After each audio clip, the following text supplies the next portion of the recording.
You know, it's week 6 already, and I'm just amazed that we're already halfway through this course. I will be turning on for next week the subjective grades to show you how they impact your objective grades. Always remember that you do need your objective grades to be 78.0 before I add in the subjective. And if I'm seeing you're not doing them, I'm going to send you a message. I definitely will let you know, hey, you need to do this or that. You know, you're losing this percent, that percent. You have a calculate with confidence project. People are asking me about it. It is in the book. You should have it either the hard copy or a online book. It's pages 699 to 709. And it's questions 1 to 61. You can send in pieces of paper or use, you know, what they have. You can do multiple uploads, so don't worry. It's not like you have one to hand in and that's it. I let it open, so as many pieces of paper you need, you can upload it. Quiz 4 is this week. And then some of you will notice that all of a sudden it looks like your congenital heart disease and cystic fibrosis aren't done. I reopened them. The dates that it closed were wrong, so I needed to reopen them. If you had a grade already, I transferred your grade to make sure you have it. So no, you don't have to do them over again. It's just something I had to do to make sure that everybody had the proper time to be able to get any of this in, because every one of those case studies is 1%. So 2% is getting to be a lot. And if you're on the border, some of you, it could make a big difference. So we talked a little bit, you know, Boris was asking me to look at his project. Project is due June 5th. It is a 3-section project on a diagnosis that hopefully is near and dear to you. It could be you, could be your family member, next door neighbor, best friend, somebody you've seen, whatever, has a diagnosis that could be a pediatric diagnosis. It could be asthma, could be cystic fibrosis, could be a syndrome, could be Downs, could be almost anything. You can relate that to children. So I hope that you do it in something that will give you some insight into somebody you know. Make it a little bit more interesting for yourself. I've already had some submit things that really were near and dear to them, and they really enjoyed going through them. Submit them now, and what I'll do is I will send it back with, is it perfect or can you get a better grade? What do you need to do to get there? Because it is 6% of your subjective grade. So it is a big deal. So I want you to get the best grade you possibly can. So I send them back and forth. Remember, plagiarism is a big deal with that. And it goes through immediately a plagiar checker for me. So I see that right away. So exam 2 next week. We started the reviews last night. It's already, one of them is posted. I am going to do mine tomorrow at 2 p.m. And then Professor Okorafor is doing it Saturday morning at 10 a.m. I post them all on the same announcement. So you don't have to look at 3 different places for 3 different reviews. So where Professor Morris's reviews now, I'm just going to edit, throw mine in on Saturday. When I get the next one, I'm going to throw it in there. And I do always attach the study guide PowerPoint so that it's all in one place. So you don't have to look all over the place. I also will attach the Kahoots. When I put mine in there, all of the Kahoots for the last 3 weeks will be in there too to help you as part of your study guide. Okay. So this week, you know, it's week 6. I'm still in amazement that half the semester has already flown by. We're going to be doing chapters 43 and 44, hematologic, immunologic dysfunction, and the child with cancer. And to follow, we do have a Kahoots. Any questions so far? All right, let me get going with the PowerPoint. I want to get you guys that you have a little moment so you can breathe before you need to go on to your community exams. So hematologic comes first. So if you have a function that you think is hematologic, number one, the most important thing is that history and physical that we do. Hematologic dysfunction is usually either infections going on all the time, or it is, I'm tired, I'm fatigued, I have no energy. And those things can be, checked out just by a simple CBC. I can look at the white count, see what your, immune system is just by your white cells on a CBC. And then I could see if you're anemic, that fatigue, common thing that you heard say, my kid's just tired, don't have the same energy, can't eat, doesn't drink as much, isn't gaining weight. All of these things could be, again, showing some sort of anemia, and a CBC can show that. We know children don't eat the way that they should. So not all of them get all of the types of iron that they do need. And then the other hematologic has to do with bleeding problems, bleeding coagulopathies, and we're going to go into all of those things. So red blood cells disorders, most common hematologic disorder. Remember what red blood cells do.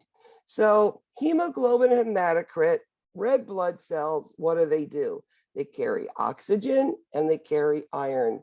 And both of those things feed the cells, give you energy, and helps you grow the way that you should. Sometimes they're changed due to many reasons. We're going to go in them. And then children tend to have a lower hemoglobin hematocrit. When the baby is born, we get mom's hemoglobin and immune system. So you start out pretty good, but then the baby's own system doesn't start to make cells to after 3 to 4 months. So you might have low hemoglobin hematocrits on a 6 or 8 month old child, only because the body has to catch up, because it doesn't start out making all of these cells. So this is a little table, it comes out of your book, but it really describes all of those anemias that you need to know about. We have decreased red blood cell production, increased loss, and increased red blood cell destruction. So if you look at the symptoms, they're all pretty similar. Nutritional deficiency, the first thing we think of is iron deficient anemia, but don't remember the intrinsic factor, the B12. We also have decreased red blood cell production due to bone marrow production. It doesn't work as well as it should in failure. So you would see that in aplastic anemia, which we'll discuss a little bit more, and in malignancy like ALL, acute lymphocytic leukemia, or AML. Increased red blood cell loss. Well, number one, if you lose it in any manner, which could be a nosebleed.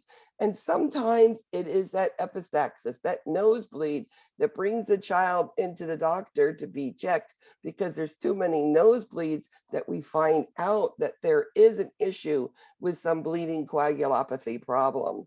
Hemophilia, of course, is definitely one of those things that you're losing blood, different factors, and I'm going to go into that. And then ITP, immune thrombocytopenia purpura. This is P. When you think of ITP, think of the P, which is platelets, okay? Decreased platelets is one of those things that you need, again, to stop bleeding. And then DIC, I'm briefly going into that because it's a really complex condition that can happen, and those children are extremely ill. Then we go to increased red blood cell destruction, means they die quickly. Well, the first thing that we think of is sickle cell disease. These cells are born and they're sickle shaped, but they die quickly. So you will see sickle cell children come in for treatment, whether into the doctor's office or into an emergency room, and normal hemoglobin hematocrits could be 6, 18, 7, 21. In fact, I think the highest hemoglobin hematocrit I've seen on a sickle cell kid in crisis is 7 and 21, because their cells are born different and their life is very short and they're destroyed. And then the other one, which is similar to sickle cell is called thalassemia.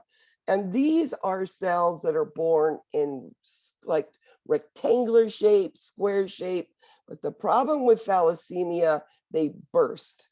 So what's inside a red blood cell? It's iron and oxygen. Well, the oxygen bursting is okay, but what about all this iron going into the system? It can actually become toxic.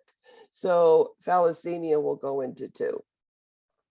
And then we're talking, other things that can happen that lose blood, and it could be that chemotherapy and the leukemia that you're treating, and of course in infections.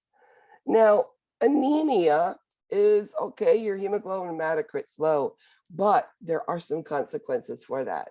So normally you've got a big packed cell, vessel, and it just flows through the heart, and things aren't banging off each other because it's really compacted. Well, in anemia, there is more fluid than there is cells.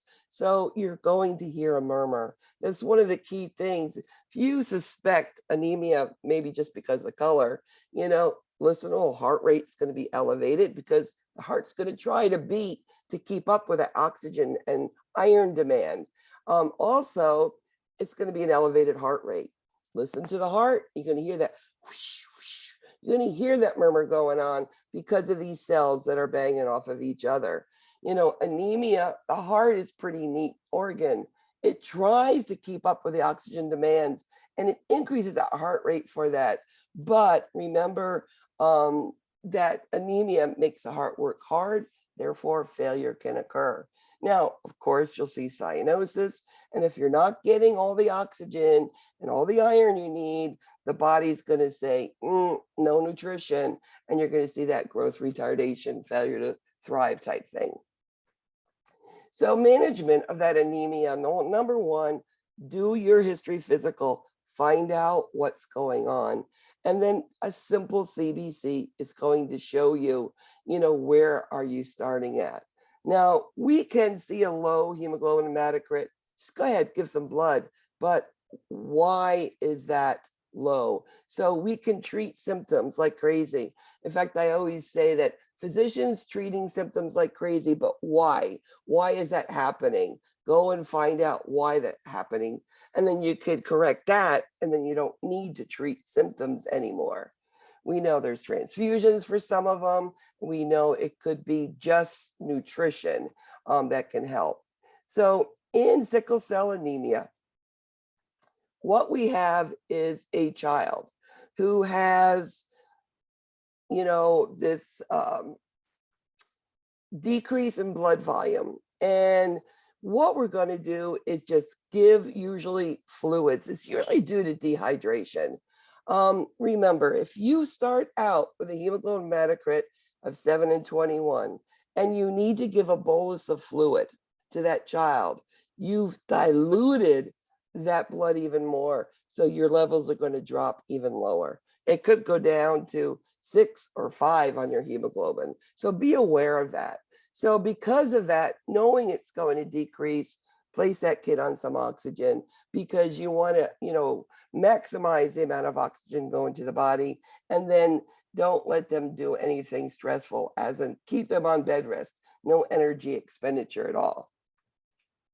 Now, anemias, part of the assessment is the age of the child and then racial or ethnic background. Well, sickle cell is African American. Thalassemia is from those descendants of Mediterraneans. So those are two different areas that you say, okay, they're from Mediterranean. Well, let's check a CBC. Let's look at the cells. And that's, and of course, the history. Also rule out, is there any acute bleeding going on? So do a stool for occult blood. It could just be a GI bleed, could be an ulcer, could be something going on in the GI tract. As always, kids, when you're doing any procedures, because if you have a child who has anemia, most likely, periodically, we're going to have to check the blood for, the blood levels. So make sure we teach them what's going on. If we can use numbing creams, distract them, something, do that so that the next time you need to get blood, they're not going to be as afraid. If they are anemic, you want to not overwork the child.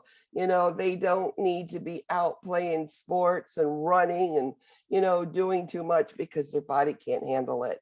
So you decrease those needs for oxygen and, of course, always prevent those complications. Treat the anemia before the heart fails, right? So iron deficient anemia, most common of all anemias here, and it is directly due to not enough iron in the diet. Children don't eat what they should. They don't get the iron that they should. Infants, if they're on formula to start life with, they are on iron fortified formulas. And usually your breastfed children are getting some sort of supplement to ensure that.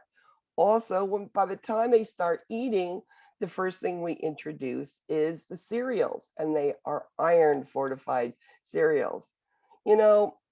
Premature infants there always are special needs for them. They're smaller, they tend to have respiratory issues. So these children, make sure that we give them high calories, and give them those frequent rest periods to get that nutrition in that they need. And maybe supplement them with a little bit of vitamins and iron. We've talked about infants, and we go directly to adolescents. Adolescents, they're all about body image. They're too fat, they need to lose weight. What do? They grab a snack bar and a bottle of water, run out of the house. That's maybe all they're going to eat. Well, what are they doing? They are starving their bodies of the iron that they need. So you'll see a lot of adolescents with iron deficient anemia. Now, milk babies are saying, well, what is that? Well, they have said that at one time we used to give just whole milk to our infants, and it doesn't have any sort of iron in it. So that's what a milk baby means. So what do we do to treat iron deficient anemia? Well, we're going to try to increase the amount of iron that they ingest, whether it's by diet or some sort of supplemental iron. We can give iron dextran injections, and these injections, they stain the skin and they burn. So that must be given deep IM Z-track so that it doesn't stain the skin, doesn't burn. Sickle cell anemia. I mean, we've all heard of it. You've studied this or are studying this in med-surg too. We know it's because of African American, and it is an autosomal recessive disorder. If both parents have the trait, each of their children has a 25% of getting the disease. So knowing that, we can teach our African American parents, to check out if they both have traits, there's a possibility. So what happens in sickle cell anemia? Well, usually they become a little dehydrated, whether it's due to fever, whether it's due to not hydrating enough, and the vessels in the body get smaller, and these sickle cells come to a bifurcation in a vessel and hang up and stick. And it doesn't allow for other blood to go down. And all the cells back up behind it, causing swelling and pain. And that below that obstruction is not getting oxygen, not getting nutrition. So you'll see that local hypoxemia, and you'll see the tissue dying down there. And that's all because of small vessels and the sickle cells getting stuck. So how do you get a sickle cell crisis? Well, number one big thing, as I said, is dehydration. And the dehydration is usually due to that infection and the fever, because fever burns up more, of our body fluids. So we need to replace it and drink more. Now, trauma can cause it. You've got a ecchymotic area, nothing can go through some places, and that can cause it. And stress. I mean, any autoimmune disease, stress, of course, can cause some sort of crisis. So management of a child with sickle cell anemia. Well, our goal, let them be normal kids, but we want to prevent those sickling. So what do we do? What do we teach these children? Well, they need to have rest periods. If they're exercising, they need to learn when to sit down. They need to know how to keep hydrated, and keep hydrated with, that Gatorade or Powerade. Make sure that their vessels are big and full, have electrolytes. Now, if they're having a sickle attack, the first thing we're going to do is give a bolus of fluid, because they're mostly due to dehydration and small vessels. So we dilate the vessel. Then let's put some heat on it, because that causes vasodilatation. What does that do? It opens the vessel, and now those little sickle cells can go through and relieve that obstruction. Now, we will be giving pain medicine at the same time we start that IV, but priority, IV fluids. Now, there is no cure except maybe a bone marrow transplantation. And our goal, as I said, is to prevent sickling episodes. Infections is really high on the list to watch out for. Sickle cell children are immunosuppressed, so they really need to be cognizant of the fact, hand washing and being careful around those who are sick. They don't want to get it. And you can live, as an adult with sickle cell. So how are we going to educate our patients and our family? Well, if they're starting with a fever, if a sickle cell child, immunosuppressed, has a fever of 100.5 or higher, they need to contact their physician and immediately need to be placed on some sort of antibiotic before it gets too bad. Because remember, what does fever do? What does infections do? It makes you dehydrated, small vessels, sickle cell, now you're in more pain. They have started ages 2 months to about 5 years old, starting with prophylactic penicillin, 1 pill a day. It sort of helps with keeping those infections away. And it works, at times, but of course, these kids are still going to get sick. Now, you think of sickle cell, you think of, okay, there's a chest syndrome, it's in the knee, it's in the elbow, but remember, it can be in the brain too. So a headache on a sickle cell child, you really need to do neurochecks. Like as soon as headache, okay, well, let me check neuroscience on this child. And respiratory problems could look like a pulmonary embolus, because there are blood vessels in the lungs, right? So it could feel like that. Again, keep these kids being normal, keep them active, but make sure that they do keep hydrated, and do have those rests. So again, rest them, keep them hydrated, look at those electrolytes, keep them replaced, and give them something for pain. These children, as I say, will come in with low hemoglobin hematocrits. So many times in the emergency room, we are giving blood before they even get to the floor, because it's that severe. Because, if you're anemic, what's going to happen? Well, you don't have oxygen. So you need to put those red blood cells in. You are going to put them on some oxygen, but there is, do we or don't we? Does it really work? Well, I'd rather try than not try. And then, of course, antibiotics for infection. As I said, they'll get those prophylactic antibiotics, and then we will be monitoring that reticulocyte count. As this child starts to make its own cells, we want to make sure, how are they producing these cells. So thalassemia is another genetic disorder, and it's basically a short life of RBCs, and they burst. So the insides of RBCs go into the blood system. The problem with when they burst is there's iron in each red blood cell, and that iron gets in the system, and you can become toxic on iron just from your own body and your own cells bursting. This is from descendants of people living near the Mediterranean Sea. Sickle cell, the African American, thalassemia is those by the Mediterranean Sea. And if you can see, it is that rectangular sort of shaped cell. Now, there's 4 sorts of thalassemia, but when we're talking of it, usually we're thinking of the major, which is Cooley's anemia. And this thalassemia, because the amount of bursting cells, the treatment is transfusions, transfusions for life, whether it is weekly, every other day, once a month. It all depends on how quickly your cells are being destroyed.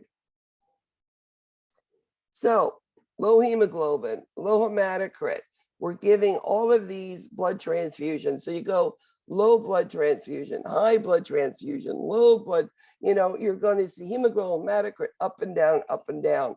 And be careful of the heart with this one and heart failure, okay? Now, when this child is born, I mean, we do blood on every, infant that comes to look at normal different things. You're not going to see anything initially when they're born. It's about at 6 weeks old that these RBCs start to change shape and start to burst. And what prompts the physician to go looking is that they'll become anemic and they're going to have that failure to grow because they don't have the energy, because they don't have those RBCs, they don't have oxygen, they're anemic, and then you have that growth failure. So again, how do we treat thalassemia? Blood transfusions, okay?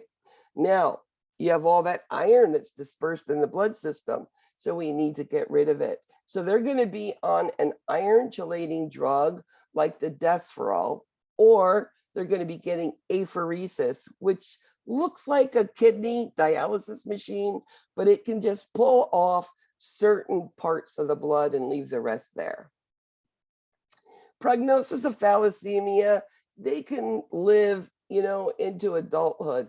But remember, these children are getting chronic, constant blood transfusion. So again, hemoglobin hematocrit's up and it goes down and it goes up and it goes down. And the heart is crazy, doesn't know what to do, and it goes into heart disease. Now, many times they'll say, let's just get rid of the cells that are being produced from the spleen, and they'll do a splenectomy. But again, they are immunosuppressed, so they can get into that post-splenectomy sepsis. And then, of course, multi-organ failure because they're not getting proper oxygen going around. And they're saying maybe, again, is a bone marrow transplant that can help. So what is our goal here? Well, these children, family, need to be aware that they need to be compliant with getting those transfusions, checking their blood levels, and taking their chelation therapy, especially if they're at home on oral. These kids will be constantly getting transfusions and blood tests. So, having the kids aware of what's going on and decreasing the stress that provides, can help because of long-term chronic care that they are going to need. And again, they're getting multiple blood transfusions. Can you imagine how many complications can occur from that? Now, aplastic anemia, this talks about two different types, but mostly when we're talking about aplastic anemia, we're talking about the first one, pancytopenia, okay? This is all forms of blood, which is red blood cells, white blood cells, and platelets, okay? All of them are not working. So you have low hemoglobin hematocrit, low white cells, low platelets. So this is a type of condition where they need to put this kid on immunosuppressive therapy so that this, and give a bone marrow transplant. The bone marrow then can produce the cells that they do need, okay? Now, the complete care is actually, it looks similar to leukemia, the chemo and stuff, sometimes they use that too. Okay, hemostasis, bleeding, what are types of bleeding and, what do they involve? Well, you think of a child who's bleeding, you think of hemophilia. Now, hemophilia is another inheritable X-linked recessive gene that causes it. and there's a factor in the blood. Now, there's not just one factor that makes your blood clot. There's multiple factors. When we think hemophilia, the most common is a decrease or deficiency in factor VIII. But there is a hemophilia called Christmas disease, which is factor IX. They have factor VIII, but they don't have IX. Same thing, same sort of treatment for both.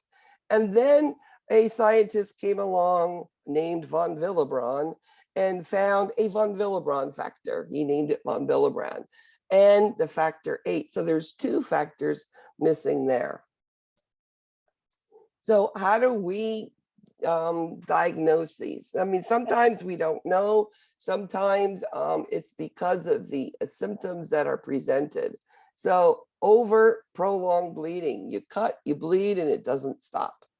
One of the biggest concerns with hemophilia is children are children. They get up, they run around, they fall on a rock, bump their knee, and now their knee is big and ecchymotic, and the joint sac is filling up with blood and causing hemoarthrosis. Now remember, this blood in this sac, this joint sac, can cause destruction of that joint sac. So it can end up these children in a wheelchair because their joints don't work anymore. So we have to be very careful with hemoarthrosis. And then of course, bruising anywhere. As I said, it is X-linked. Now, what is the findings that you are going to see with a hemophilia? Well, whatever factor it is going to be decreased, okay? And you will see, just like with given heparin, a prolonged APTT, partial thromboplastin time.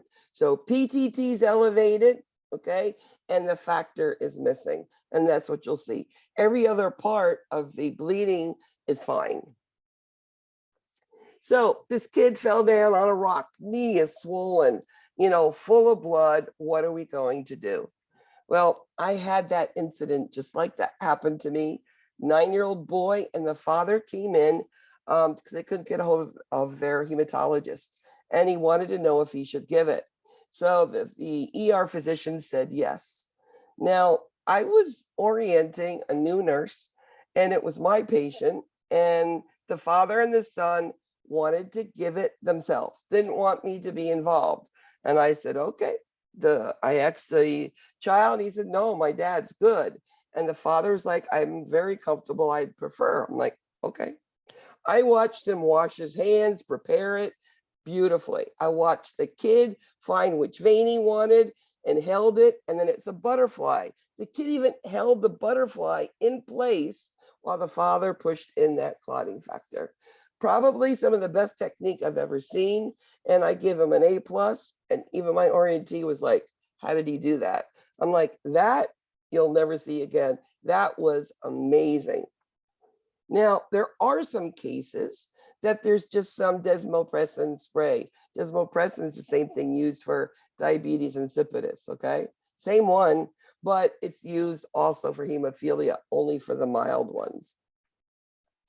So these mild to moderate hemophilias can live a normal life as long as we control that bleeding. If we are bleeding into the joints all the time, they'll be in a wheelchair. Now, there is a gene that's trying to go through, but it's not there yet. So the kid fell down. His knee is swollen. It's bruising. You can see it. What do we do? What do we teach?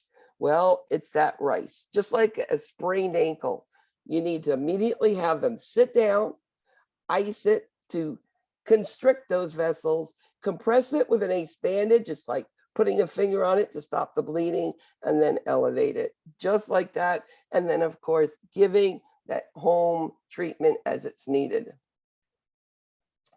Now, immune thrombocytopenia purpura, ITP. Remember, P is platelets. Decreased platelets. Don't have enough platelets, what happens? Well, you're going to see some evidence of bleeding. In this case, ITP is usually from an upper respiratory infection. And it sometimes can be just an acute thing that happens, but they're saying if you're constantly treating it over 1 year or 12 months, it will become a chronic condition. And what do you see? Well, many of these children, in fact, the last one that I remember came in because if you see that little purplish rash on that arm there, but it was down this kid's legs. And he had a big bruise and he was having nosebleeds, okay? Came into the emergency room, found out he had been sick a month before, and they did a lab test, and we found out that his platelets were very low. So what is the treatment? Well, we give IV, IG, IV immune globulins, and we give anti-D. Now, sometimes, depending, we'll give corticosteroids. So there's actually 3 parts that we will give with this. Now, ITP has nothing to do with the blood vessels. This has to do with signs of bleeding. So unlike sickle cell, where we give fluid boluses, ITP, no, you don't need to. All we need to do is give the immune IVIG, the anti-D, and corticosteroids. Now, because it is low platelets and you are going to be bleeding, we're going to put them on, bleeding precautions. What are bleeding precautions? Well, we're not going to do IM injections. We're going to be soft toothbrush. We're going to be monitoring urine and stool and looking for ecchymotic areas. If we're in a hospital, we're going to monitor those blood counts. And again, we're going to be given corticosteroids if we need to. Now, DIC is usually due to some sort of insult of hypoxemia or due to sepsis, and it has to do with it affects the bleeding profiles within the body. And thrombin is something that we are generated to help clot. And the body just starts overproducing it. So you've got very thick blood, which is actually making clots. So how do we treat it? Well, we give heparin to these children, and we give bleeding blood products that also help, which is platelets and FFP. And this is the treatment. Sick kid, probably the sickest kid in the unit if you've ever seen DIC. Now, I've mentioned epistaxis and nosebleeds, and usually this is what we see that makes us say there's some bleeding problem going on here. That usually, we don't know, but it is that epistaxis. So how do we take care of epistaxis? Well, these kids, especially, older toddlers and preschoolers, think a drop of blood, they are bleeding to death and they're going to die, right? So they're flipping out and they're running around. So keeping them calm, put them in your arms and hug them. Take your fingers, pinch their nose, put them forward and hold it for 10 minutes. Now, if it doesn't stop, then you need to get care. But keeping this kid calm, that's the big deal. Now, HIV/AIDS is a viral illness. There is no cure. And the one thing that we're concerned about with HIV is that infant born of a mother who's HIV positive. What is the best treatment to help this infant? Well, if the mother is a good mother and she is in good medical care, at 22 weeks, they start this highly active antiretroviral therapy. So they're getting some sort of antiviral, waiting to have the baby. Once that infant is born, our goal is to give those antivirals because we want to improve that newborn's immune system and function the best we can. Now, I want you to know, just because a mother is HIV positive, born an infant, it does not mean that infant's going to be positive. I've actually seen triplets where 2 were negative and 1 was positive because they got that antiretroviral and they were given those antivirals, and those newborns' immune function was really helped by giving them as quick as we possibly could. So I always thought mother had it, baby's getting it, and that's it. No, those infants don't have to have HIV. So Again, some of the things that you will see with these infants, you're going to see pneumocystic pneumonia, PCP pneumonia that can happen, and this is all about the respiratory system. Also, yeast is another one of those opportunistic things that they can get. So again, if we have an infant with HIV, sending home, we need to tell them, you start seeing a kid having difficulty breathing, they need to come in because, probably PCP pneumonia. Blood transfusions are given a lot for hematological dysfunctions, and know that there is protocol in every hospital.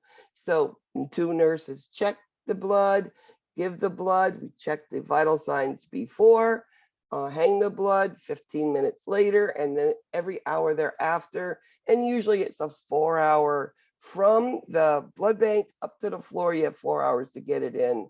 And if we see a blood transfusion reaction, to immediately turn it off. And the one reaction that probably I've seen most of all is an increase in temperature. They have a normal temperature, and then an hour later, they have a temperature of 102. That is a transfusion reaction. Turn it off. Now, apheresis, as I said, that we would use for that iron chelation therapy, right? For thalassemia, is apheresis, and they can remove some things and put the good stuff back in. So a question, when both parents have sickle cell trait, what's the chance that each of their children will have sickle cell anemia?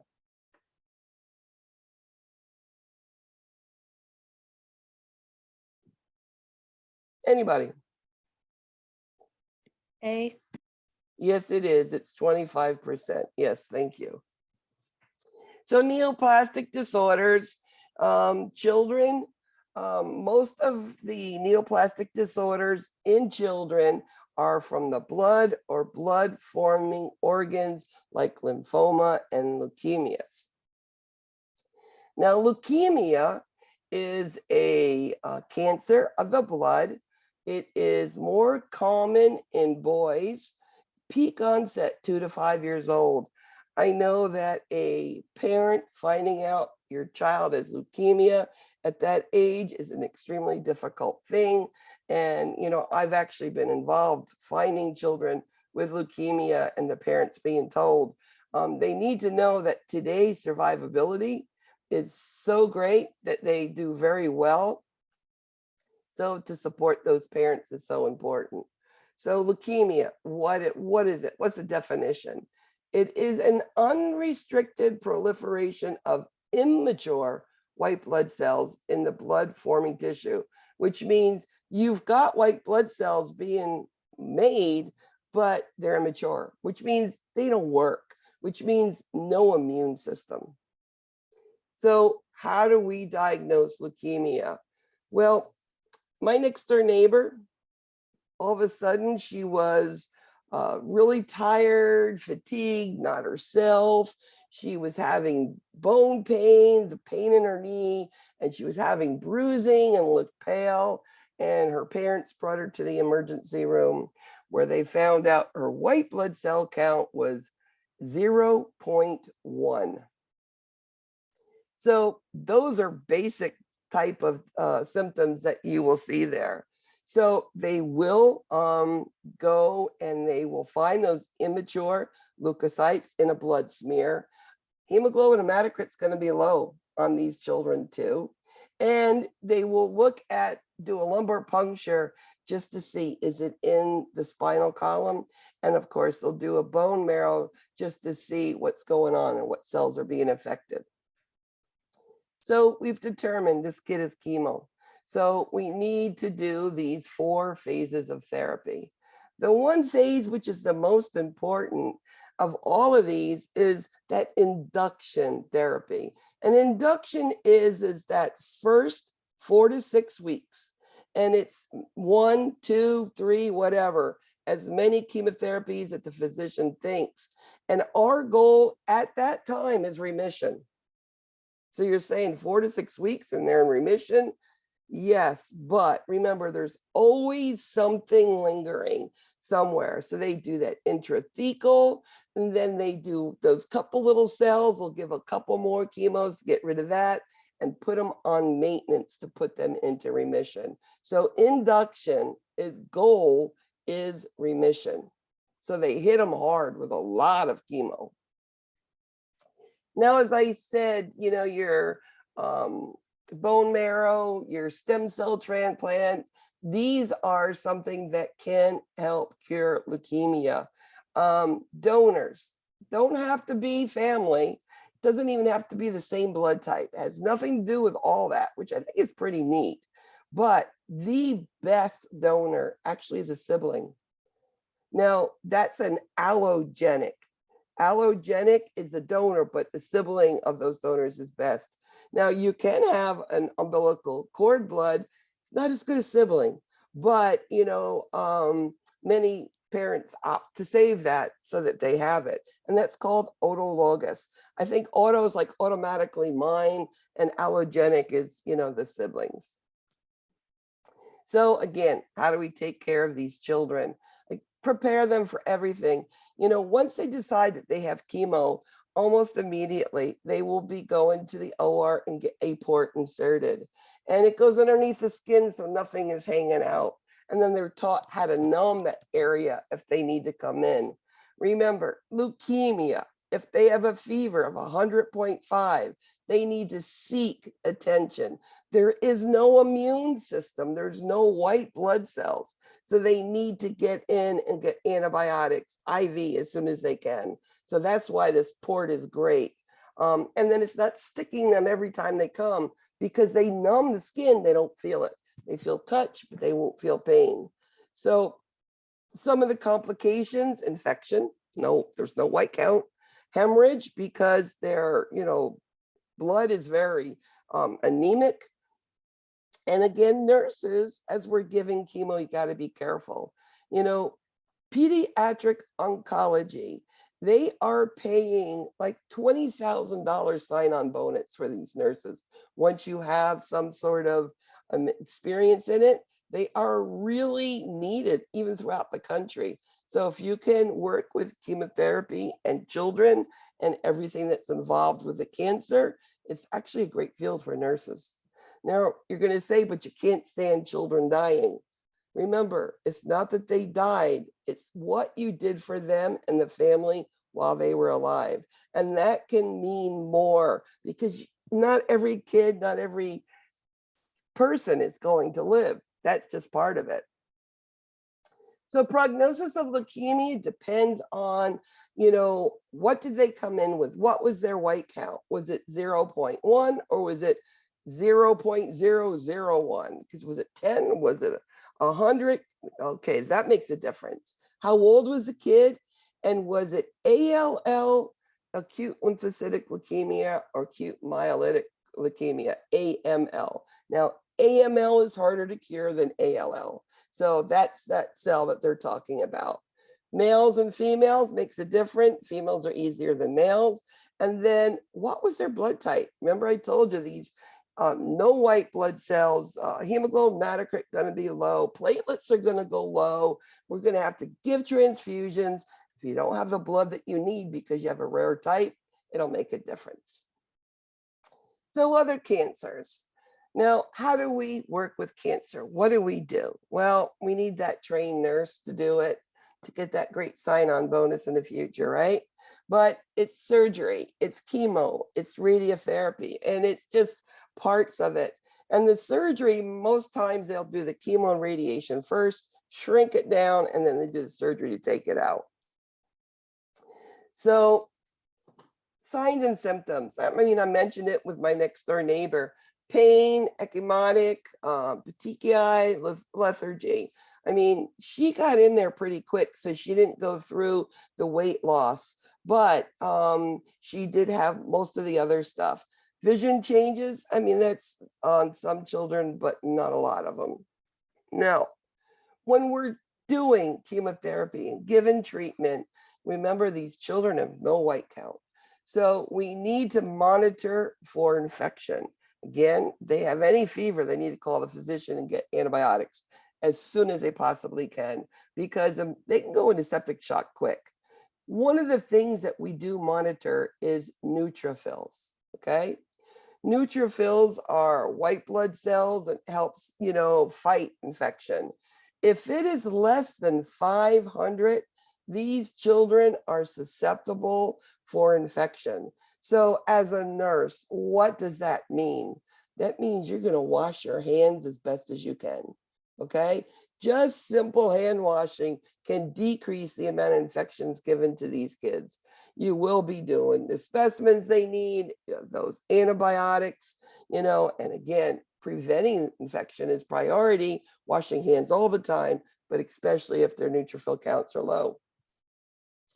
Hemorrhage can occur because, their blood counts are off, platelets are low. So you have to be careful with that. Again, transfusions, there are those problems with those and the risks of those transfusions. And children who have, are under treatment for cancer and under chemotherapy should be really watched to and protected from injury. They shouldn't be really riding a bike and skateboards and out playing football because, they're just going to bleed and, create more problems. I mean, it makes sense, but you need to teach the parents these things because they're going to do it anyway. So we know anemia can occur. And with anemia, you're going to have that intolerance, physical activity, and they need rest periods. When you're giving chemo, what happens? Many of these kids become nauseous and vomit. So we're giving antiemetics before. When I started nursing, we didn't give antiemetics until they vomited. And today we're being proactive. We're giving it before, which makes sense. I mean, why do we want anybody to vomit? They're also saying synthetic cannabinoids has been used very successfully in children. I mean, I've watched several documentaries regarding it, and I think, why not? If it works, use it. Altered nutrition, well, these kids don't feel like eating, do they? So how do we see if they're getting enough nutrition? Well, not enough nutrition, you're not going to grow, right? So height and weight, and then there are some blood tests that we can take. Their diet should be high in everything, high protein, high calorie, high fat. They need all the nutrition they could get. So pack it full of good stuff because they're not going to eat much. So at least they're getting high protein, carbs, and fat. They can get mucosal ulcerations, mouth to anus, anywhere in the GI tract. So if you have inflammation in your mouth or your stomach hurts or your large intestines is irritated, you're not going to want to eat. So how do we take care of it? We're going to do a diet that's more bland, which the GI tract can tolerate. Soft toothbrushes. And then if we to the point where there are rectal lesions, sitz baths. I mean, it really feels good. Now, they can have neurological problems. So one of the things that when any child is on chemotherapy, they're not eating good, so they're not passing stool as regularly as they should. So many of these kids become constipated. So when they need to go and move their bowels, they're sitting there and bearing down hard, and that can cause strokes. So stool softeners to keep those stools moving. And again, pain medicine as needed. If they're not in pain, they're going to be more apt to eat and drink more. Watching their urine, because again, it could bleed into their urine. Low platelets can show that. And then, of course, hair loss. We think of cancer, we think of kids, we think of bald heads. It's just what happens. I've seen fathers and brothers and uncles shave their head off to be just like their kids. I used to have always a bunch of ribbons, all different colors. And little girls, I would make a ribbon. And I would go into the room that day and say, okay, what color are we going to be today? And I'll put a ribbon in my hair, a bow, and give them, stick a bow on their head. And it just made it more fun.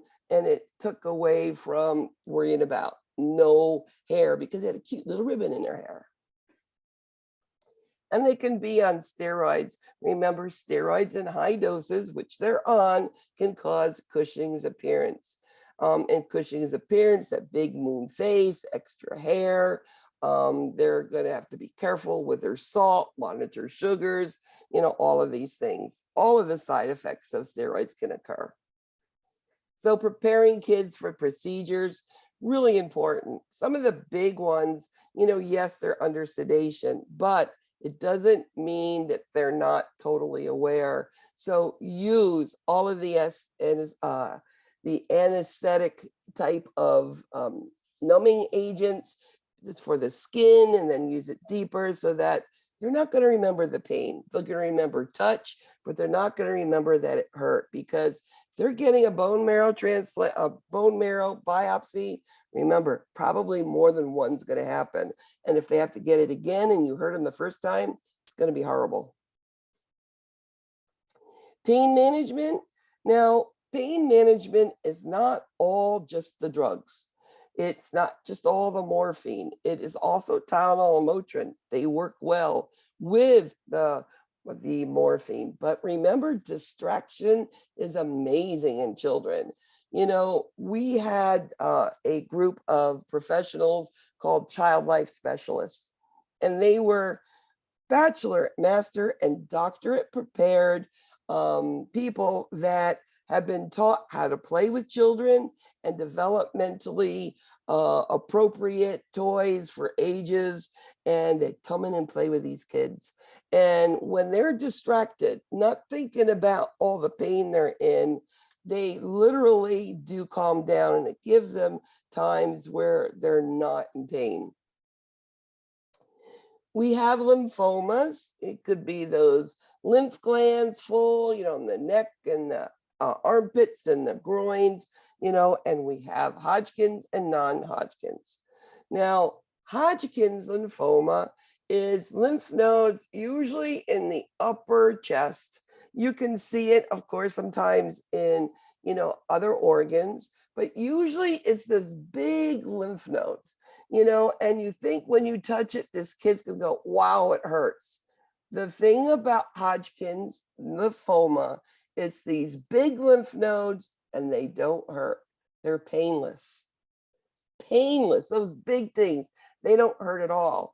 I mean, you'll see those big lymph nodes, then you're going to also see the other symptoms: fever, anorexia, abdominal discomfort, cough because it's choking the airway, right? Pushing in there. So how do we take care of Hodgkin's? Well, we're going to look at the history, etc., but we're going to do a lymph node biopsy. Go in, take a little piece, look at it, and if there's those Sternberg-Reed cells, that is positive Hodgkin's. How do we treat Hodgkin's? Well, radiation, chemo. If it's just one node, we're going to do radiation, decrease it, and then we're going to give chemo.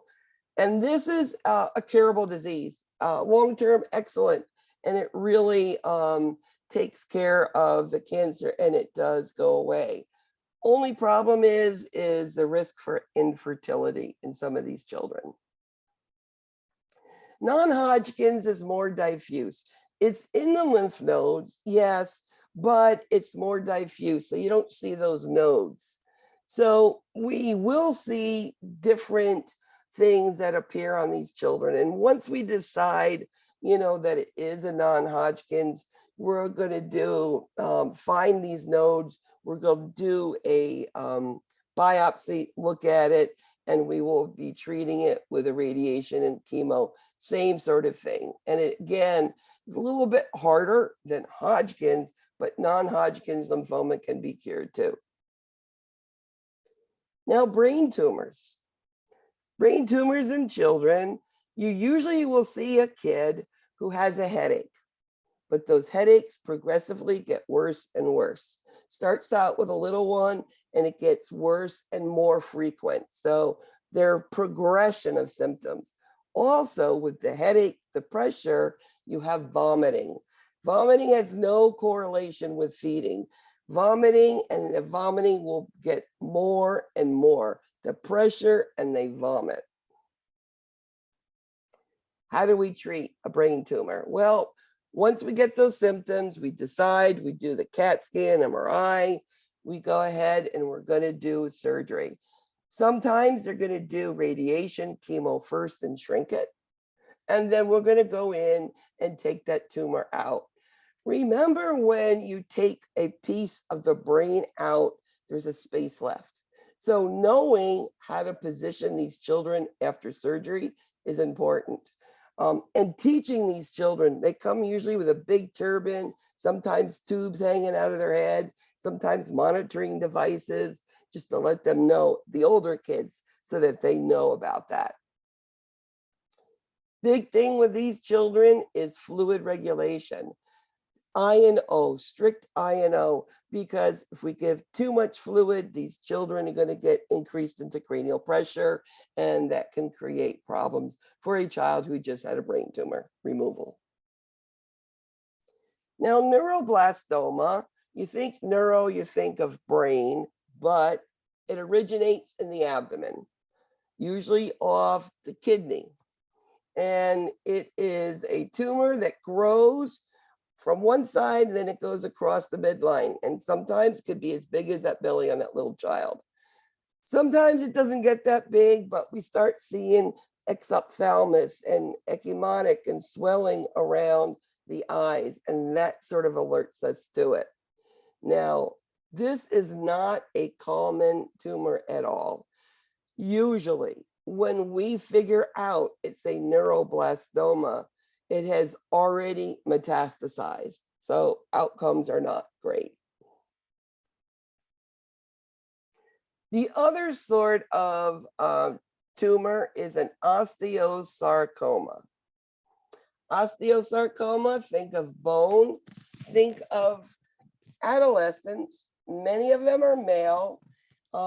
They have cancer of the femur.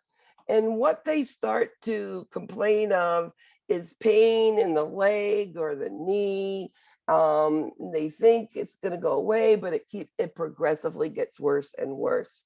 So you rule out the trauma and do the X-ray, and then you see this little fluffy little area on the shaft of the femur. And what they're going to do is look at the symptoms. They've had this pain. We see this thing here. We've done the X-rays. They go do a biopsy. They find osteosarcoma, and what is the treatment? Well, years ago, we just went in, just removed the whole leg, right up to the hip joint, because it's the whole femur bone has to come out, and you can't replace the femur, okay? But today, what they're doing is taking the lower leg, salvaging it, which means we attach the lower leg up to the pelvis. And that is literally the place where we can attach a prosthesis, so that the children get up and get around more comfortably than removing the whole leg. So we have to remove the femur bone. Our goal is to salvage a limb, not to amputate, but sometimes you have to. Wilms tumor. This originates from the kidney. 3 to 5-year-old boys. African American is usually what you see them in. When the Haiti had the earthquake a couple years ago, our hospital went there as a mission, and they found a boy who had Wilms tumor. I found it out after I met this little boy. Now, they got some sort of religious group to send him over, and this religious group picked him up from the airport with his records, all in French, and brought him right to the emergency room, and I'm the triage nurse. And I'm asking, what's wrong with this child? And I'm like, they had no clue. They just said, we were told to pick him up and bring him right here. So what do? I do an assessment, right? I did a height, did weight, did vital signs, they're all normal. I did a neuro check, listened to his lungs, started listening to his abdomen, and in his left lower quadrant was a softball-sized tumor. Now, I had never seen a Wilms tumor before that. I don't know why I knew it was a Wilms tumor. I guess I heard it somewhere in my life. So I knew, number one nursing priority, do not touch that abdomen. Do not manipulate it. And the reason why is that it's fragile and pieces could break off and it causes metastasis to go inside the abdominal cavity. So that child actually did well. And we did a CAT scan right away. I mean, ultrasound, you have to rub it. So it's really not the best thing to do. So we did surgery after we did some chemotherapy and then continued chemotherapy. And then post-operatively, what we did is we watched this child. We monitored because it's on the kidney. We looked at the urine output. We also, because it was occluding space in the abdomen, we were looking for bowel function, of course, always infection. But the kid actually went back to Haiti and he did really, really well. But again, do not palpate that tumor. Somebody's doing it, you stop them. Now, rhabdomyosarcoma is off the muscle. It's usually the eye, the nose, the ear, the mouth, and it's sort of this growth that forms. And it could be like this chronic earache, and then the doctor sees this growth going on in there, and they literally just have to remove it. Retinoblastoma. Now, have you ever gone in your backyard in the dark and you see a cat, a dog, a deer, a bear, anything, turn the lights on, you see these white shiny eyeballs? That's the cat's eye reflex. Well, that's what these kids do. You're going to see one eye that just looks white. It looks like you took a picture and the flash caused that eye to go white. That's what it looks like. And what it is, it's a cancer on the retina. What they do is they do a radiation, chemo, and then they remove the eye. Now, do you see that purple mark there? That's what the radiation, where they aim their little jets at for the radiation. So never, ever clean those marks, because now next time they know exactly where to go with the radiotherapy. Today, what's good is they do have these false eyes that they can use, and some of them look, really, really normal. It'd be hard to tell. Now, germ cell tumors, this is testicular problems. Women check breasts every month. Well, so should men check their testicles, because there can be tumors. Now, I had an 18-year-old boy come into the emergency room complaining of testicular pain. Said for about a month. I was in the room with another nurse who said, okay, drop your drawers and let me check. So when he dropped his drawers, she found a softball-sized tumor again on his testicle. And when he walked out of the room, she said, Betty, that was this big. I'm like, oh my goodness. Well, brought him into the back and we did an ultrasound, did find this big tumor, but we also did an x-ray and an abdominal x-ray. He already had metastasized all through his body. 3 months later, he died. 18-year-old, because he was, I don't know, didn't want to tell anybody, his testicles hurt, I don't know, but the kid died 3 months later. Liver tumors, we know the liver has multiple sections, so we can take out a piece, but liver transplants do well. So today, 5-year survival is 80%. I'm sure it's higher than that since the book's been written, to tell you the truth. We know that there's so many things, all this research going on, and our goal is to see these Facebook pictures and pictures on the walls in the hospital, cancer-free. And that's our goal with children. Any questions? Not yet. Who wants to win the Kahoot? Anjanette, your day? Yeah, okay. Maria, your day? Boris, yeah. Jewel, your day? Can't play. I don't know why. Never like I can't see the answers. I always just have to watch. It sucks. No, what you do is you put it on your phone and watch the computer, and you could push the colors. Got you. Okay. You Wait a got your minute. phone? Okay. Yeah. Yes. There we go. So on your day, Hello. here we go. Where you want to go work? You're still off mute, Jewel. Okay. Well, we about to play Kahoot, so I'll call you back.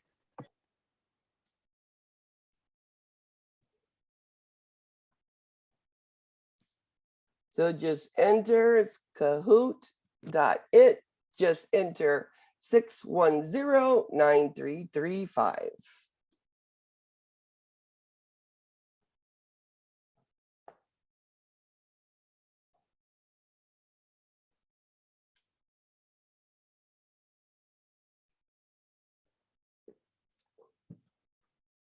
Oh, and Jeanette, I was going to ask you, have you had a chance to look at my dosage calc review on YouTube? No, I have not. Look at it. It's going to make your life easy. Easy. Okay. I Okay? will. I'll It's do it there on tonight. YouTube. Okay. If you have Perfect. questions, let me know. I'll get with you. All right, thank you. No, you're welcome.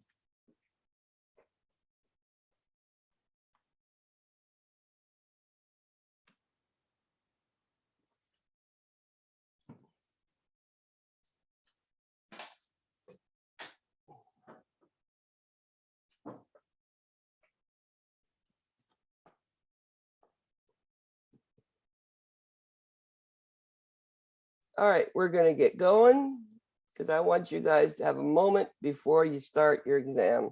Week 6 already. Which statement best describes a neuroblastoma? Remember the picture of the little baby with that big abdomen? What did I tell you about them?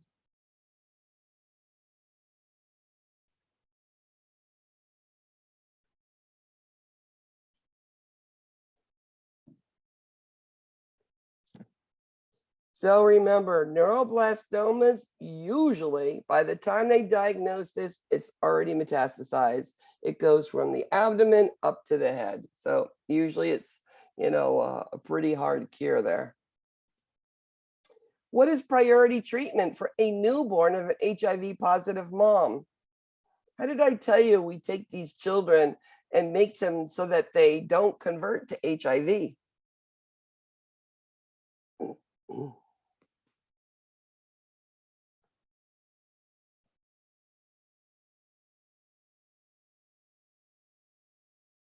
So our goal to prevent a newborn from being HIV is to improve their immune system, right? We're going to give them antivirals, boost that system so it fights that HIV. What are symptoms of sickle cell anemia?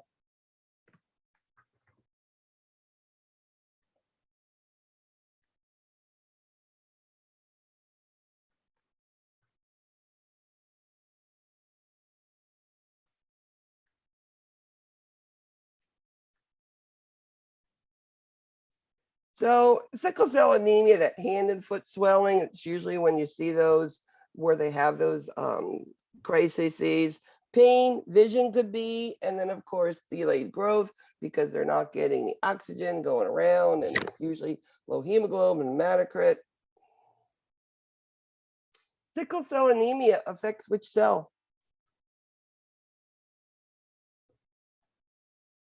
So when we think about sickle cell anemia, it's always the red blood cell. It's nothing else. And Jessica's on fire. What kind of hematocrit would someone with sickle cell have, and why? What did I tell you when I see a kid with sickle cell coming in crisis? I know their hemoglobin hematocrit's going to be what?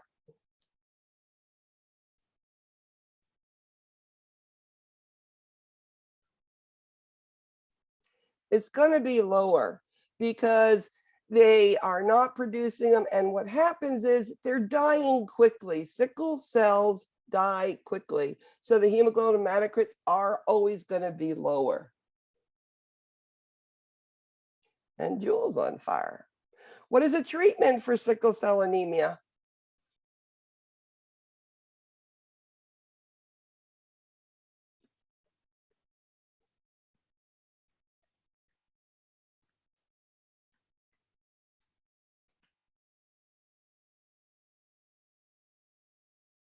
So remember, sickle cell anemia is very small vessels, blood vessels, and the sickle cells occlude those bifurcations in the vessels.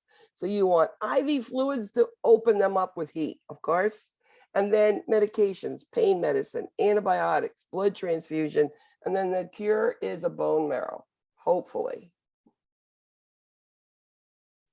Aplastic anemia includes a depression of which blood cells?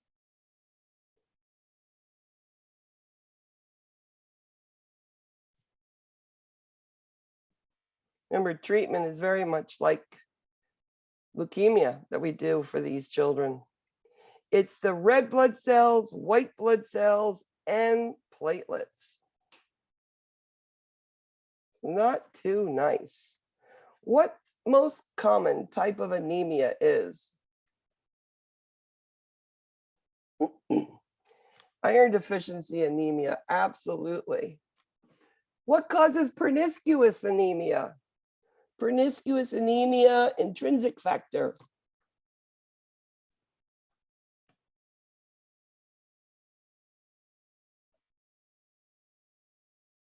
And that's B12 deficiency, which means their diet is not getting enough B12.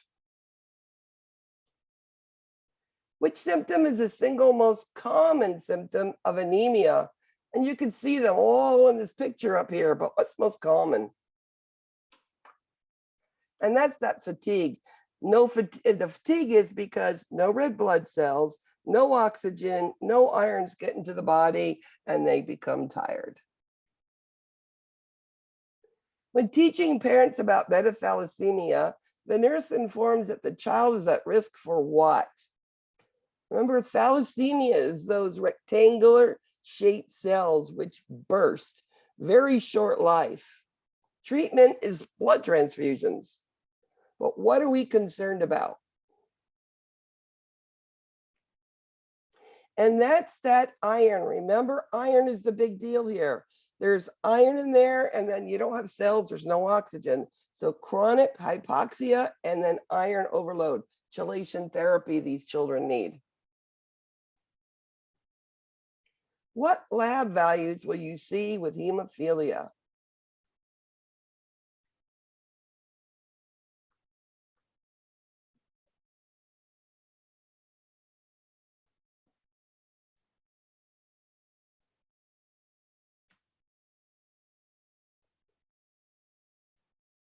So you're going to see a prolonged PTT, but the other bleeding things that you look at on a CBC, your PT and your platelets are both normal. And hemophilia will also have that missing factor. So PTT prolonged and the factor is missing, 8, 9 von Willebrand, whichever it is. What is thrombocytopenia? Immune thrombocytopenia purpura, P.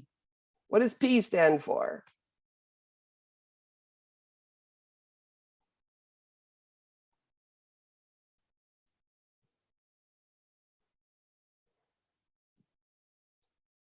So when you're talking ITP, you're talking about a problem that has to do with platelets, not enough. And thrombocytopenia can cause the following symptoms. ITP, what do you see?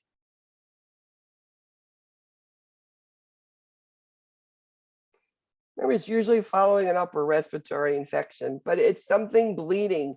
Usually it's the epistaxis, which brings them in. And then they say, oh, but he's bruising too. And look at this petechial rash that's going on. And then they put the pieces together. How do we treat ITP? We're going to be given IVIG, anti-D, and corticosteroids. Multi-select. Child with hemophilia has fallen and the knee is swollen and painful. Treatment would include what?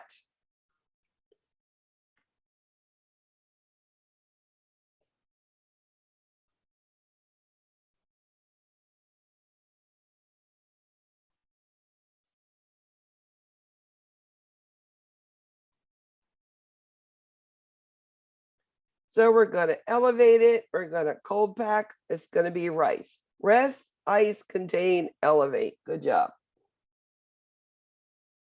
Got to preserve those joints. What is priority nursing action for a suspected blood transfusion reaction? It's the first thing you do.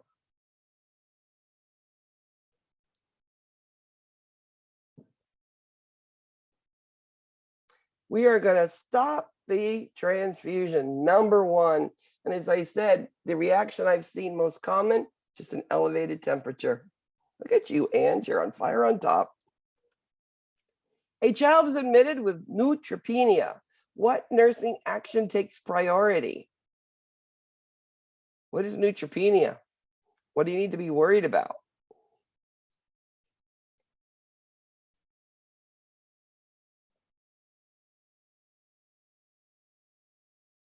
So neutropenia means you don't have enough defenses to fight infection. So our concern is that this child's going to get infection. So hand washing, basic hand washing. Which symptoms would a healthcare professional expect to see in a child with leukemia?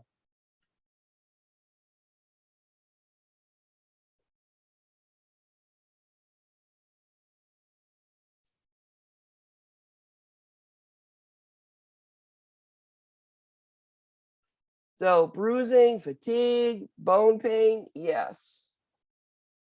Weight loss, fever.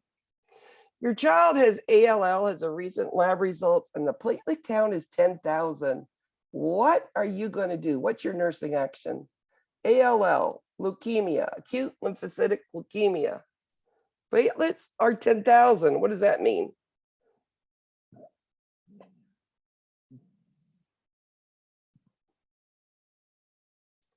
So platelets are 10,000. This child is at risk for bleeding.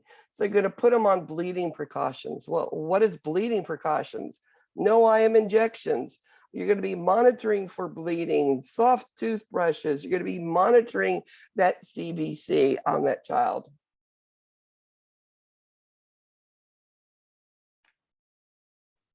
A multi-select. A child's placed on bleeding precautions. What interventions would the nurse do?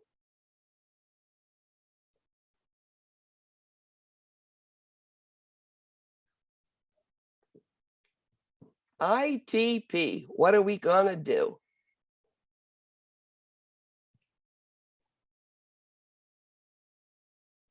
So no injections, we're gonna do those CBC, we're gonna monitor those platelets, look for bleeding, and the treatment includes corticosteroids, IVIG, anti-D, and corticosteroids. Child with Wilms tumor, which action by a nursing student causes the faculty member to intervene. I don't think she's doing something right. They're intervening.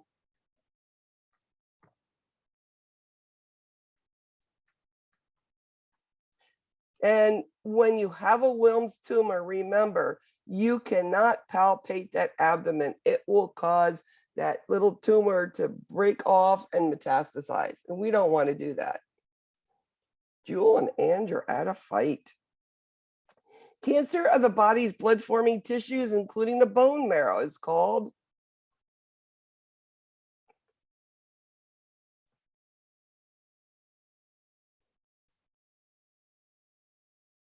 It is leukemia.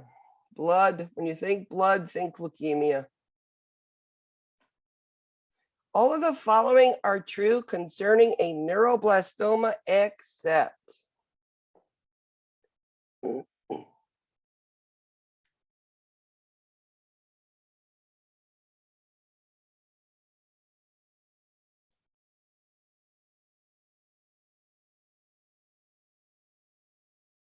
It is not common. It is a lump that crosses midline. It starts in the adrenals, and then you could go into the head and you're going to see those bruising and exophthalmos and stuff, but it's not common, thank God. Most common clinical manifestation of a retinoblastoma. Cancer of the retina.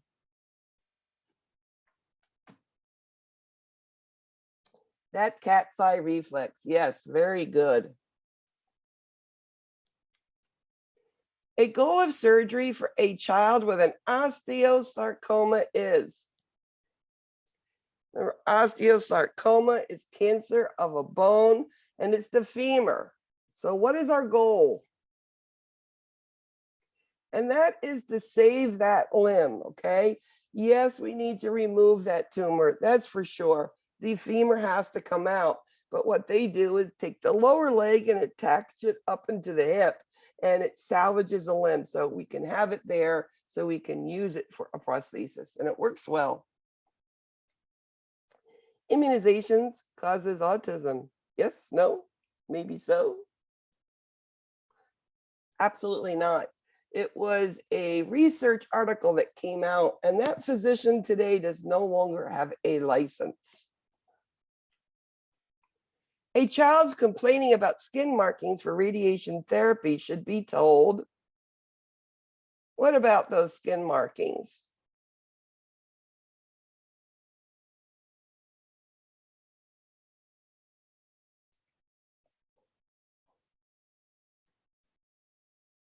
So those skin markings are there to direct radiation therapy to do another treatment. So leave them alone so that they can go back and put the radiation where it needs to go.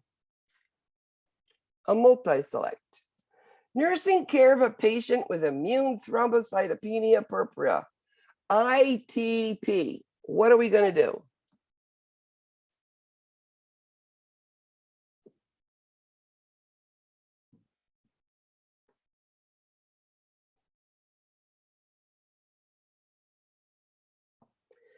Okay. ITP has nothing to do with the vessels in the body. There's no need for IV fluids. That has nothing to do with it. Sickle cell, you want to give fluids to dilate the vessels so that the blood can go through in the cells. But ITP is just a bleeding problem, which means bleeding precautions. No IM injections, monitor those CBCs, corticosteroids, PRN. And remember this, no IV fluids for ITP, only sickle cell. And it's your priority treatment in sickle cell. When distraction is used, it helps.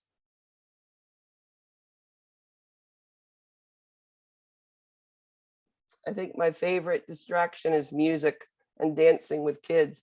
It's anything. What it does, it takes their mind away from what's going on. You know, going in there and dancing with a kid and music, and the kid forgets and giggles, and it doesn't, you can imagine what it does for the kid. What assessment question needs to be asked for a child with a possible rheumatic fever? Got a couple questions from last week, just to make sure that you're remembering.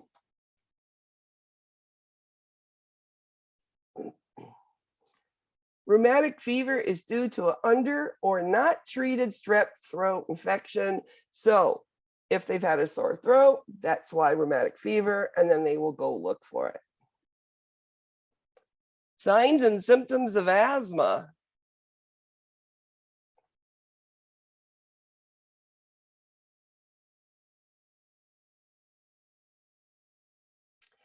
Coughing, shortness of breath, tight chest tightness, wheezing, and prolonged expiratory phase because they can't get the air out. So they get the air out, and at the end of it, you hear a and that's the wheeze.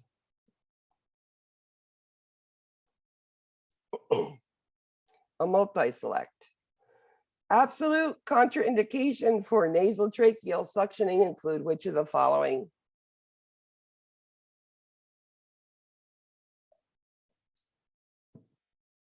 Something that we went over last week.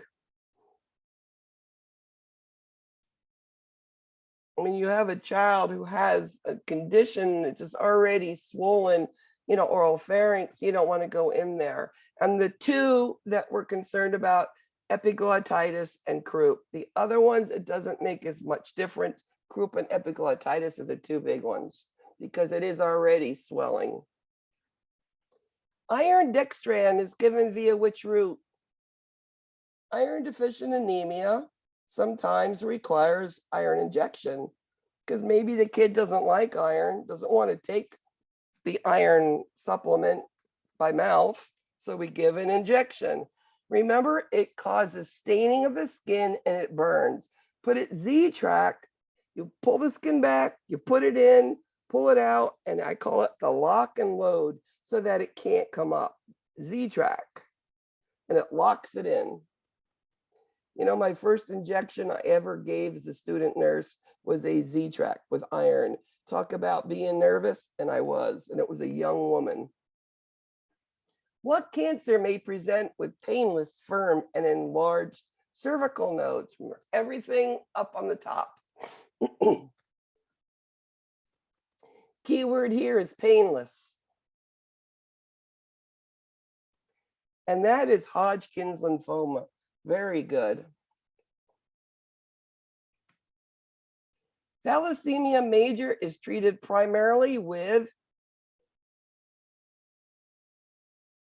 Mediterranean descent, square rectangular cells that burst, iron gets spewed into the body,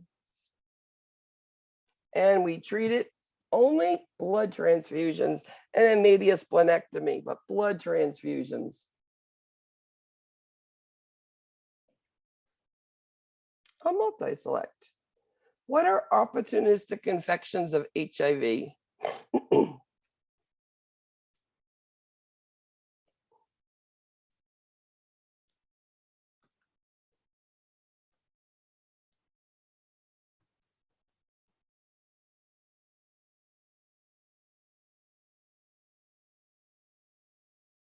You know, the two I think of all the time is that yeast and pneumocystic pneumonia, PCP pneumonia. Those are the two opportunistic infections. I think the one that we think about the most is that respiratory, which is PCP pneumonia. Multi-select. Treatment of osteosarcoma includes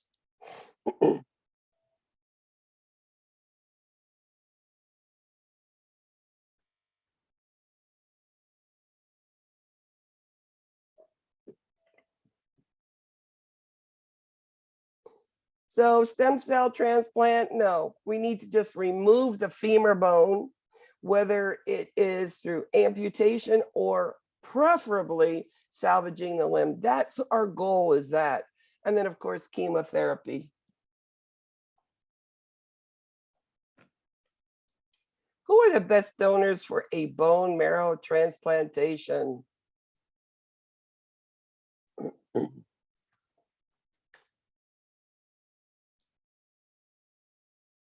Siblings, you're allogenic. Absolutely, good job.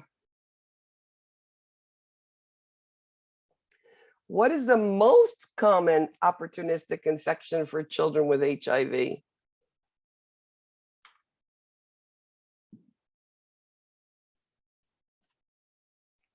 PCP pneumonia, very good. What would you consider to be neutropenia or a low neutrophil count in children? And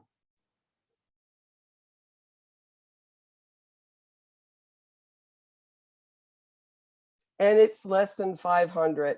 And what is our nursing priority? Hand washing. Jessica's on fire. A primary characteristic of a brain tumor is what? I mean, what would you see that would make you think that it's maybe a brain tumor? And it's not an occasional headache. It's not vomiting due to related to eating. It's that symptoms become worse, which means you have a headache and then they become more severe and more frequent.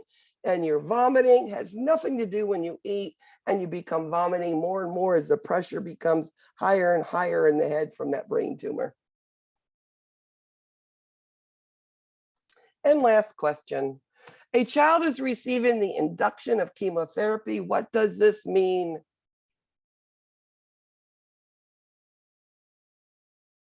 Remember, there's 4 stages of given chemotherapy, but induction is actually the most important of all the stages.